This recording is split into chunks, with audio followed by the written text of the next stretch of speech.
Quelques instants avant la catastrophe, le vol 2076 avait roulé jusqu'à l'alignement sur la piste 17R de l'aéroport international Muhammad Ali de Louisville, code SDF, dans le Kentucky. Les moteurs vrombissaient et le McDonnell Douglas MD-11F immatriculé N259up commençait son accélération pour s'envoler dans le ciel du soir. L'appareil, opéré par UPS Airlines, était en route pour Honolulu, à Hawaï. Un très long vol nécessitant des réservoirs pleins à ras-bord, une cargaison complète et une coordination parfaite. Ce qui avait commencé comme une opération de routine allait très vite tourner au drame. Une succession de défaillances, certaines filmées, d'autres révélées plus tard par l'enquête du NTSB, a mis en lumière une déviation catastrophique des conditions normales. Quelques secondes seulement après la mise en pleine puissance pour le décollage, l'avion subit une panne majeure. Son moteur gauche se détache complètement, un incendie éclate le long de l'aile gauche et l'équipage se retrouve dans un scénario de survie désespéré. Très basse altitude, charge maximale de carburant. Avant de continuer, abonnez-vous et mettez un pouce bleu pour ne rien rater des prochaines mises à jour. Ce qui suit est une descente rapide vers la catastrophe. L'appareil atteint à peine 100 à 200 pieds au-dessus du sol, sa trajectoire devient de plus en plus instable tandis que les flammes dévorent une partie de l'aile. Le MD-11 tangue et roule violemment. À un moment, il s'incline à plus de 90 degrés avant de percuter de plein fouet une zone industrielle située juste à côté du périmètre de l'aéroport. L'explosion et la boule de feu qui s'ensuivent, alimenté par environ 38 000 gallons de kérosène embarqués pour ce très long vol transpacifique, détruisent non seulement l'avion, mais aussi des bâtiments et des véhicules à proximité. Le bilan humain confirmé s'élève à au moins 14 morts, les 3 membres d'équipage à bord et 11 personnes au sol. Pendant ce temps, au sol, ouvriers, chauffeurs, badauds, tout le monde regarde, horrifié, le moteur monté sous l'aile se détacher et l'avion s'effondrer en flammes. Des vidéos brutes, prises par des dashcams, capturent l'instant où la boule de feu explose à quelques mètres seulement de passants médusés. L'appareil impliqué, N150MUP, était un MD-C11F de 34 ans, numéro de série quart de 897, livré à l'origine à Thai Airways en 1991, puis converti en cargo et racheté par UPS en 2006. Équipé de 3 moteurs General Electric CF680 et 2D1F, il avait passé des décennies en service, mais ses carnets de maintenance révèlent qu'il avait été immobilisé environ 6 semaines, seulement 2 mois plus tôt, pour réparer une fissure dans un réservoir de carburant et de la corrosion sur 2 longerons structurels du fuselage. L'équipage était composé du commandant Richard Wartenberg, 57 ans, lieutenant-colonel retraité de l'US Air Force, du copilote Lee Truitt, 45 ans, et du pilote de relève, le capitaine Dana Damon, 62 ans. Le trio se préparait à un vol de 8 à 9 heures entre Louisville et Honolulu. Une routine opérationnelle pour un transporteur cargo comme UPS, avec toutefois cette particularité, l'avion serait très lourd en carburant et soumis à de longs survols océaniques une fois en l'air. La famille MD-11, dérivée de l'ancienne famille DC-10, a toujours connu son lot de défis opérationnels au fil des décennies. Bien qu'elle soit encore utilisée aujourd'hui en cargo, elle a été retirée du service passager en 2014. Pour UPS, cet accident est le plus meurtrier de l'histoire de la compagnie, dépassant de très loin les précédents accidents comme le vol 6 en 2010 ou le vol 1354 en 2013, qui avaient chacun coûté la vie à 2 personnes. La chronologie de ce qui a mal tourné est à la fois brutale et glaçante. Après le début du roulage sur la piste 17R, des témoins et des caméras de surveillance captent une flamme vive qui jaillit le long de l'aile gauche, probablement au niveau du moteur numéro 1. Peu après, ce moteur se détache complètement de l'aile. L'instant exact est confirmé par les enquêteurs. Les vidéos CCTV montrent le moteur gauche se séparant de l'aile pendant le roulage au décollage.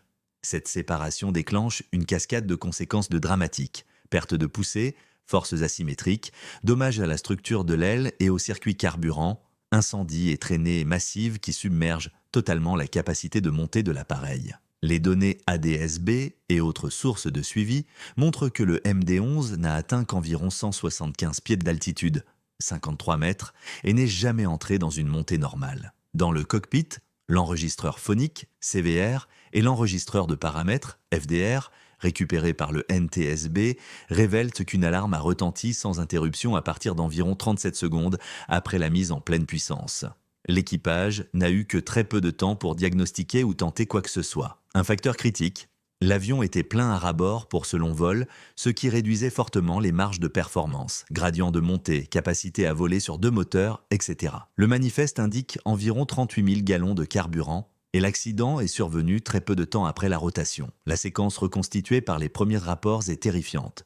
Début du roulage, détachement du moteur incendie et dommages à l'aile, montée insuffisante, aile qui frappe des bâtiments industriels, impact final et explosion. Des images de témoins montrent l'avion, après la rotation, commencer à s'incliner sur la gauche, l'aile gauche qui s'enflamme, puis descendre rapidement en laissant derrière lui fumée et flammes. Il existe également des preuves, et des sonneschärm, confirmer que la rupture du pylône du moteur gauche est survenue pendant le roulage, quand l'aile a percuté un bâtiment voisin dans une version, une usine de recyclage de produits pétroliers. L'aile gauche s'est à nouveau abaissée brutalement et des morceaux de l'avion et de véhicules ont été éparpillés sur environ 800 mètres. La charge massive de carburant s'est enflammée, produisant une boule de feu et un panache de fumée visible à des kilomètres. L'épave s'est répandue dans une zone industrielle densément occupée, augmentant fortement le risque de victimes au sol. Bien que les 3 membres d'équipage soient déjà morts, la majorité des victimes se trouvaient au sol.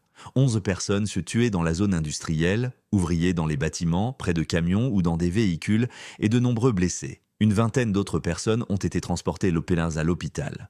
L'une d'elles a succombé plus tard, portant le bilan confirmé à 14 morts. L'accident a fait bien plus que coûter des vies. Il a détruit des bâtiments, des véhicules et une partie des infrastructures industrielles. Un ordre de confinement a été émis sur plusieurs kilomètres autour de l'aéroport en raison du nuage de fumée et du risque d'explosion supplémentaire. La piste et les opérations de l'aéroport ont été interrompues. Tous les vols ont été annulés ou déroutés, d'autres mis en attente pendant que les secours dégageaient les débris et les flammes. Le choc émotionnel pour la communauté de Louisville a été immense. Le hub SDF est au cœur des opérations logistiques mondiales d'UPS. L'accident est survenu en plein jour pendant une fenêtre opérationnelle de pointe.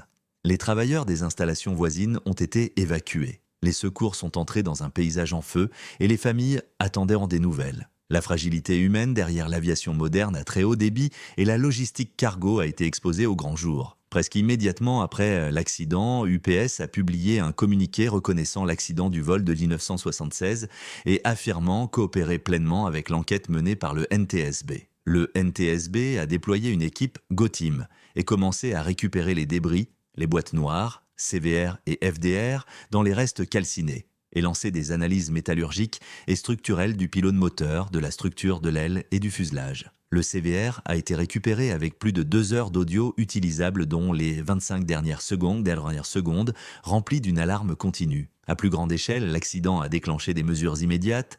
UPS a annoncé qu'elle clouait au sol toute sa flotte MD-11 par excès de prudence et après consultation du constructeur. La FAA a publié une directive de navigabilité d'urgence, EAD, imposant des inspections sur tous les MD-11 et MD-11F avant tout retour en service. Pour le monde de la supply chain qui dépend des vols cargo de nuit, le grounding des MD-11 a signifié redistribution des charges, affrètement d'autres appareils et effet en cascade sur la logistique. Les analystes estiment que cela a perturbé les opérations d'entrepôt, les chaînes de livraison et les plannings de nuit, surtout parce que Louisville est un hub majeur. Parmi les faits établis, N249 avait été autorisé au décollage, à rouler sur la piste, atteint la vitesse de rotation, commencé à monter, mais quelque chose de catastrophique s'est produit pendant le roulage. Le moteur gauche s'est détaché de l'aile, l'incendie a suivi. L'avion n'a grimpé qu'à environ 175 pieds, a viré à gauche, l'aile a touché des structures au sol et l'impact final a eu lieu quelques secondes plus tard. Les boîtes noires sont récupérées et fournissent des données cruciales.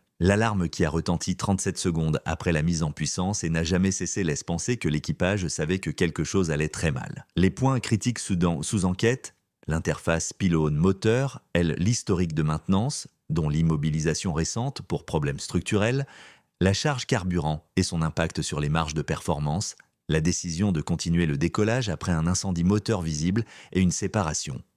Une éventuelle fatigue ou corrosion latente, des précédents comme le vol American Airlines 191 en 1979, DC-10, qui perd son moteur gauche au décollage, posent à nouveau la question de la conception des pylônes sur cette famille d'avions. Beaucoup de questions restent sans réponse. Pourquoi le moteur s'est-il détaché ? Y a-t-il eu un défaut structurel au niveau du pylône ? L'incendie a-t-il précédé ou accéléré la rupture ? Y avait-il des signes avant-coureurs dans les carnets de maintenance ? L'équipage a-t-il eu le temps de tenter une montée sur 2 moteurs ? Comment l'avion s'est-il comporté après la séparation ? Quel rôle a joué la charge lourde de carburant ? Quelle était la résilience du circuit carburant de l'aile face à une séparation moteur ? Le décollage est l'une des phases les plus risquées du vol, surtout quand l'avion est lourdement chargé. Sur un triréacteur, la perte d'un moteur est censée être gérable, mais pas quand cette perte entraîne aussi une traînée massive, un incendie, des dommages structurels et éventuellement la perte de commandes ou de systèmes hydrauliques. Le fait que la séparation soit survenue pendant le roulage, sous très forte charge et accélération, pointe vers une défaillance sous contrainte maximale. Les enquêteurs examineront l'état des boulons et fixation du pylône. Une éventuelle panne interne du moteur, si l'incendie a précédé ou suivi la séparation, si les réservoirs d'ailes ont fui ou explosé, les actions ou l'impossibilité d'agir. 2. L'équipage face à l'escalade ultra rapide. L'alarme continue sur l'enregistreur phonique suggère un avertissement répétitif grave. Incendie moteur, perte de pression hydraulique ou autre alerte critique. Combinaison fatale, perte moteur, plus carburant lourd, plus très basse altitude, plus traînée immédiate, plus obstacle proche. Quand l'aile a commencé à descendre, l'équipage n'avait que quelques secondes pour réagir. Le NTSB a noté que l'équipage a tenté de reprendre le contrôle pendant les 25 dernières secondes. Les parallèles historiques sont glaçants. La séparation d'un moteur au décollage fut le facteur clé du crash American Airlines 191 en 1979, DCIAO 10, 273 morts. Ce drame avait déjà entraîné des modifications sur la famille DC-10 MD-11. Le crash du vol de 1976 remet cette lignée sous les projecteurs. Il rappelle que même des avions de plusieurs décennies encore en service cargo nécessitent des régimes d'inspection rigoureux, surtout sur les structures porteuses, pylônes et composants vieillissants. La décision opérationnelle de continuer le décollage malgré un événement catastrophique est une question classique des enquêtes. S'il y a eu anomalie grave visible, y avait-il encore possibilité d'abandonner? Les seuils V1, vitesse de décision, sont bien établis, mais une séparation moteur peut survenir après V1, rendant un rejet dangereux. Les enquêteurs étudieront le timing exact par rapport à V1, rotation et mise en l'air. Pour l'industrie du cargo, qui repose sur des appareils anciens à bas coût et très utilisés, cet accident pourrait déclencher une révision.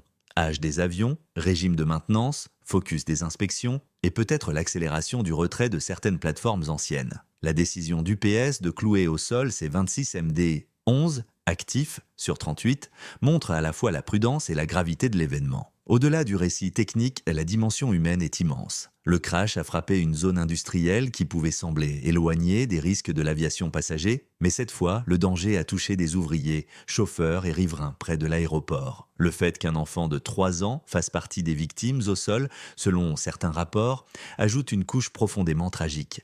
Des travailleurs qui faisaient simplement leur journée dans une usine de recyclage pétrolier, un dépôt de camions ou une casse automobile se sont soudain retrouvés victimes d'un avion qui leur tombait dessus. Les images terribles de la boule de feu, du moteur qui s'envole, de l'avion qui ne monte pas ont marqué les esprits. Pour UPS, le hub de Louisville est vital. Leur mégacentre Worldport traite des millions de colis par jour et la flotte MD-11 est l'épine dorsale des liaisons long courrier. Le grounding a forcé un redéploiement rapide, avions affrétés, transfert de charges, possible retard et surcoût. Dans leur communiqué, UPS a mis la sécurité au-dessus de tout et s'est engagé à collaborer pleinement avec les enquêteurs. Pour les observateurs de la logistique cargo, cet accident rappelle que même les acteurs les plus solides, avec des systèmes matures, restent exposés au risque.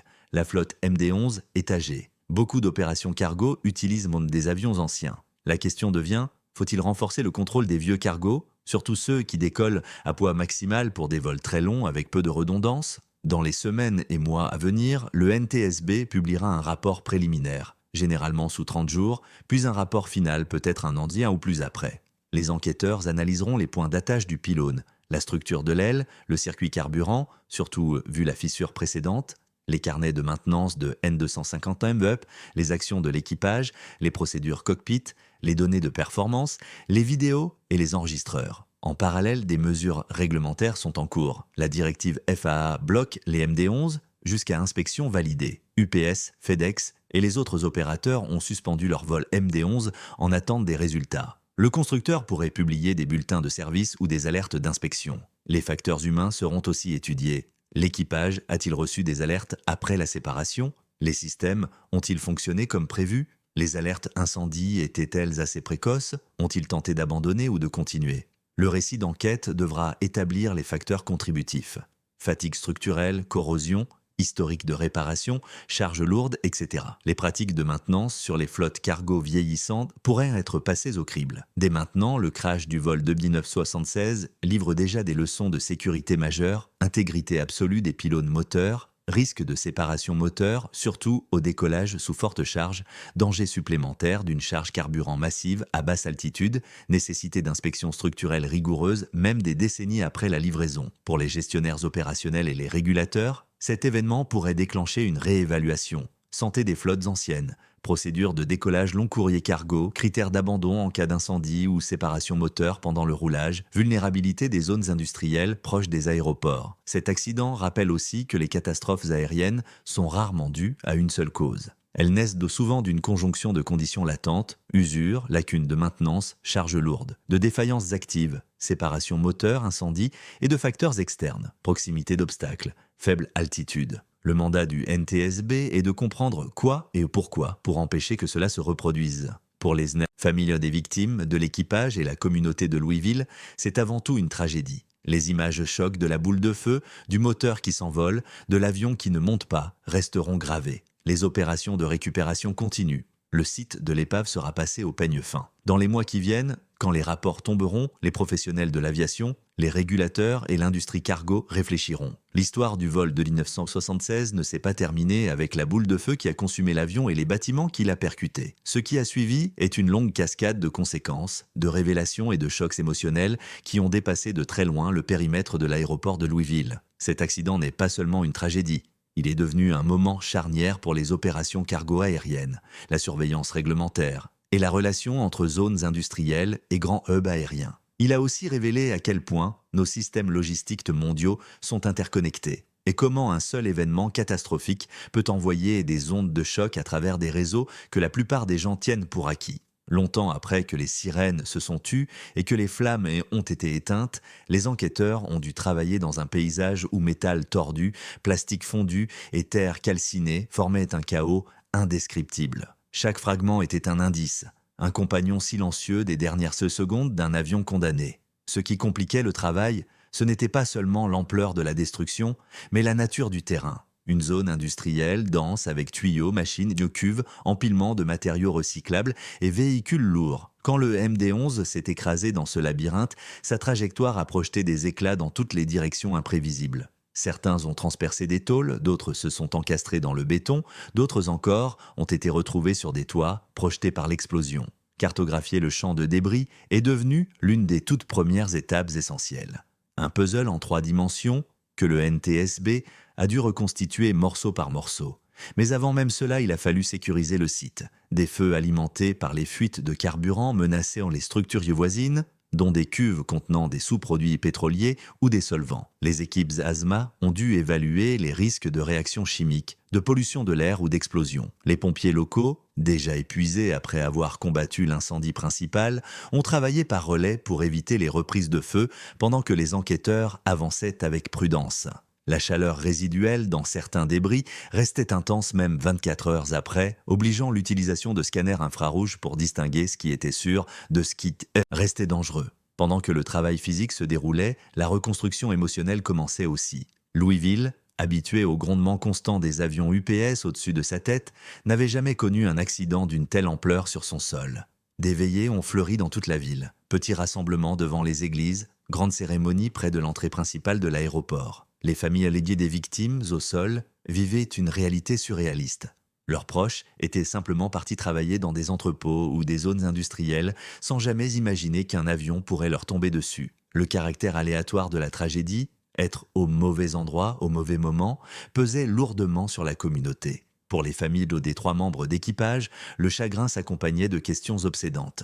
Elles savaient que les pilotes n'avaient eu que quelques secondes pour réagir, coincés dans un cockpit rempli d'alarmes tandis que l'avion échappait à tout contrôle. Des collègues décrivèrent le commandant comme calme et analytique, un homme qui avait passé des décennies à prendre des décisions rapides en vol et pendant son service militaire. On racontait son sens de l'humour, son côté méticuleux, la fierté qu'il prenait à former les jeunes pilotes. Le copilote, connu pour sa précision et son professionnalisme discret, venait juste d'atteindre le point où il se sentait maître des particularités du MD-11. Le pilote de relève, avec des dizaines de milliers d'heures de vol, était à 2 doigts de la semi-retraite et parlait souvent de passer à l'instruction sur simulateur. Leur vie et carrière formèrent le décor profondément humain derrière l'analyse technique froide. Dans les interviews, d'anciens collègues exprimaient à la fois la tristesse et l'inquiétude. Certains craignaient que les avions vieillissants, très utilisés en cargo, ne soient pas scrutés avec la même intensité que les flottes plus récentes.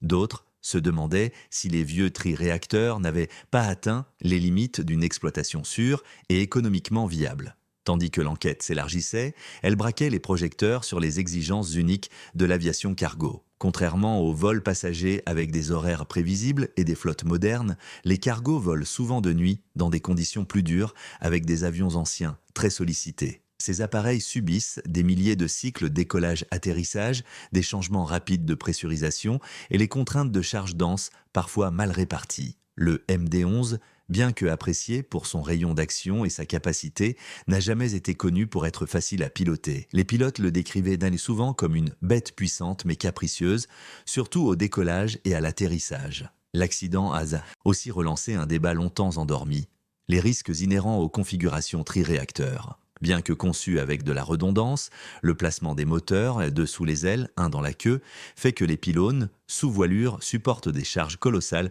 au moment de la pleine puissance.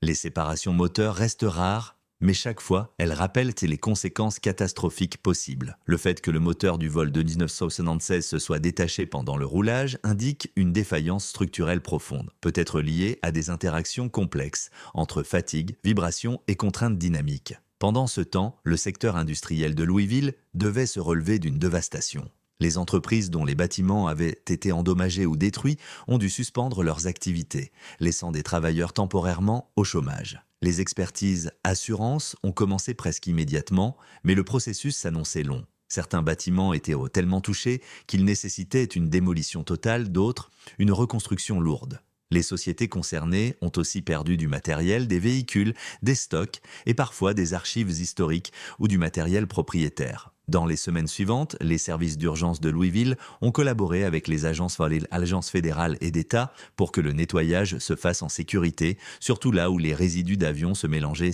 à des produits chimiques industriels. L'après-coup environnemental posait aussi problème. L'énorme quantité de kérosène libérée s'est infiltrée dans le sol, les égouts pluviaux et les zones basses. Les équipes de dépollution ont travaillé vite pour contenir la contamination et éviter qu'elle n'atteigne les cours d'eau. Des scientifiques ont prélevé air, terre et eau souterraine pour suivre la dispersion des hydrocarbures et autres polluants. Pour les quartiers proches, l'angoisse d'une exposition à long terme est restée vive. Des forums publics ont été organisés pour répondre aux questions et inquiétudes des habitants. Même si la qualité de l'air est revenue à la normale en quelques jours, l'impact psychologique, lui, durera des années. Une autre partie de l'après-coup s'est jouée dans les salles de réunion des grandes entreprises de logistique. Transporteurs, détaillants, fabricants et réseaux de distribution à travers le pays ont ressenti les effets du grounding des MD-11. Le hub UPS de Louisville fonctionne comme un système circulatoire pour des dizaines d'industries. Les expéditions du jour au lendemain garanties ont soudain connu des goulots d'étranglement.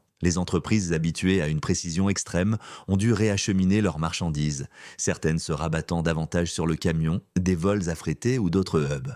Les détaillants e-commerce ont dû ajuster leurs délais de livraison et certains fabricants ont subi des retards de composants critiques. Ces perturbations n'ont pas atteint un niveau de crise, mais elles ont montré à quel point l'équilibre de la logistique moderne est fragile. Au fur et à mesure que les premières conclusions sortaient, les experts ont commencé à se demander si les événements menant à la séparation du moteur pouvaient s'expliquer par des mécanismes de fatigue connus ou si cet accident révélait une vulnérabilité jusque-là indétectée. Les métallurgistes ont scruté les fragments du pylône sous microscope électronique à la recherche de marques de fatigue, de stries ou de ruptures fragiles. Les analystes ont compilé tout l'historique de maintenance pour voir si des anomalies avaient déjà été notées au niveau du pylône. Certains ont exploré si les réparations structurelles précédentes, fissures, réservoirs plus longerons, avaient pu modifier subtilement la répartition des charges dans l'aile. Cette piste ne suggère aucune négligence, mais cherchent simplement à comprendre si un avion vieillissant peut développer de nouvelles concentrations de contraintes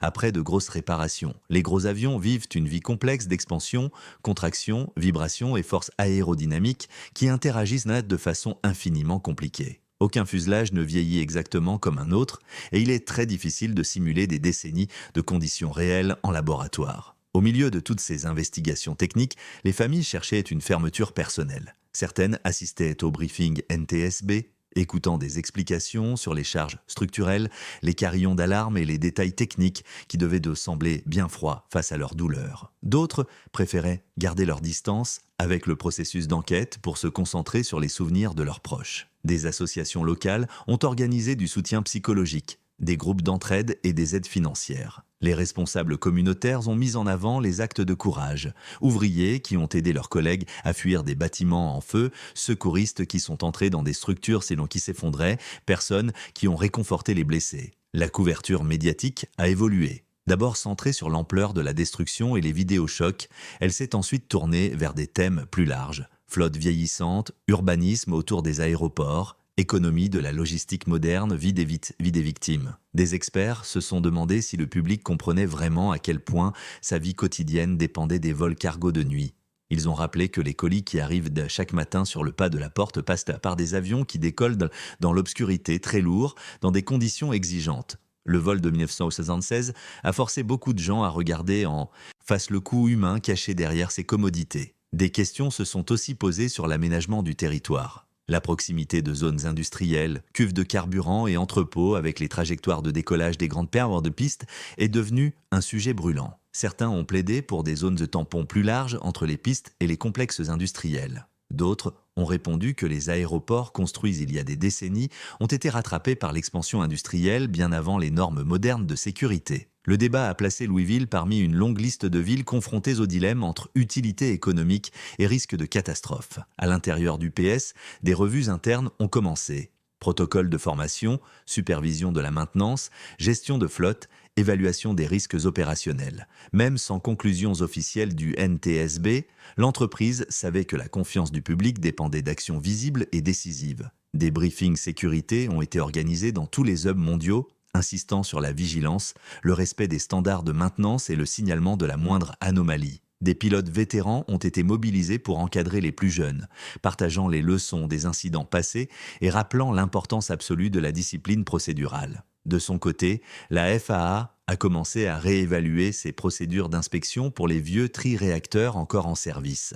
Inspection plus fréquente des pylônes, suivi plus strict des limites de charge ou obligation de technologie d'imagerie avancée, ultrasons, radiographie, pour détecter les défauts internes invisibles à l'œil nu. Les groupes professionnels et le constructeur ont collaboré pour s'assurer que toute nouvelle réglementation soit à la fois efficace et réalisable. Si la vidéo vous a plu, laissez un pouce bleu, abonnez-vous à la chaîne et dites-nous en commentaire ce que vous pensez de l'avenir du crash UPS de 1976. On veut vraiment connaître votre avis. Merci d'avoir regardé et à très bientôt pour la prochaine vidéo.